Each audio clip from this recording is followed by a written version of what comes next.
So ಇದೆಲ್ಲ ಆದ್ಮೇಲೆ ಇವಾಗ ನೀವು ರಿಟೈರ್ಡ್ ಆಗಿದ್ದೀರಾ, ಸೊ ಈಗ ಹೇಗಿದೆ ಲೈಫು? ನೋಡಿ, ನಂದು ಏನಂತಂದರೆ, ನಾನು ಭಾರಿ ಒಂದು ಬಡ ಕುಟುಂಬದಿಂದ ಬಂದವ. ನನಗೆ ಯಾರ್ಯಾರು ಸಹಾಯ ಮಾಡಿ, ಯಾವ್ಯಾವ ರೀತಿಯಲ್ಲಿ ಸಹಾಯ ಮಾಡಿ ನನಗೆ ಒಂದು ಎಜುಕೇಷನ್ ಕೊಟ್ಟು, ಗ್ರ್ಯಾಜುಯೇಷನ್ ಮಾಡಿ, ಅಕಸ್ಮಾತ್ ನಾನು ಇಲಾಖೆಯಲ್ಲಿ ಸಿಲೆಕ್ಟ್ ಆಗ್ತೇನೆ ಅಂತ ಗೊತ್ತಿರಲಿಲ್ಲ. ನನಗೆ ಸಬ್ ಇನ್ಸ್ಪೆಕ್ಟರ್ ಆಗಿದ್ದೆ ದೊಡ್ಡ ಕೆಲಸ. ಸಬ್ ಇನ್ಸ್ಪೆಕ್ಟರ್ ಆಗಿದ್ದೆ ಒಂದು ದೊಡ್ಡ ಹುದ್ದೆ.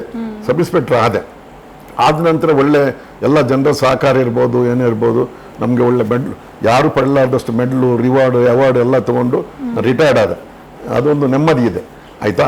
ಜೊತೆಯಲ್ಲಿ ಇಷ್ಟೇ ಅಲ್ಲದೆ ಈ ಒಂದು ರಿಟೈರ್ಡ್ ಇಲಾಖೆಯಲ್ಲಿ ಇರುವಾಗ ಕೂಡ ನನಗೆ ಒಬ್ಬರಿಗೆ ಸಹಾಯ ಮಾಡೋದಿದ್ರೆ, ನಮ್ಮ ಊರಿಂದ ಎಷ್ಟೋ ಜನ ಬರೋರು, ನಾವು ಅವರಿಗೆ ಬೇಕಾದಷ್ಟು ಏನು ಕೆಲಸ ಇದ್ದರೂ ಮಾಡಿಕೊಡೋನು. ಅವ್ರಿಗೆ ರೂಮ್ ಬೇಕಾ, ಮತ್ತೊಂದು ಬೇಕಾ, ಯಾರ ಸರ್ಕಾರದಿಂದ ಏನು ಕೆಲಸ, ವಿಧಾನಸೌಧದಲ್ಲಿ ಏನು ಕೆಲಸ ಬೇಕಾ, ಅದರ ಕಡೆಯಿಂದ ನಮ್ಮ ಅಧಿಕಾರಿಗಳದ್ದು ಏನು ಕೆಲಸ ಬೇಕು ಅದನ್ನು ಮಾಡಿಕೊಡುವಂಥದ್ದು ಅಭ್ಯಾಸ. ಕರ್ಕೊಂಡವ್ರು ಅವ್ರಿಗೆ ಏನು ಬಂದು ಹೇಳಿದ್ರು ಕೂಡ ಅವ್ರು ಕರ್ಕೊಂಡು ಹೋಗಿ ಅವ್ರಿಗೊಂದು ಸಹಾಯ ಕೆಲಸ ಮಾಡಿಸ್ಕೊಡುವಂಥದ್ದು ನನ್ನ ಅಭ್ಯಾಸ.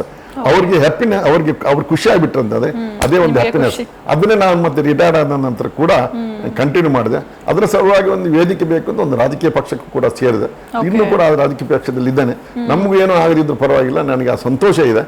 ಅದನ್ನು ಮಾಡ್ಕೊಂಡು ನಾನು ಮುಂದೆ ಹೋಗ್ತಾ ಇದ್ದೇನೆ.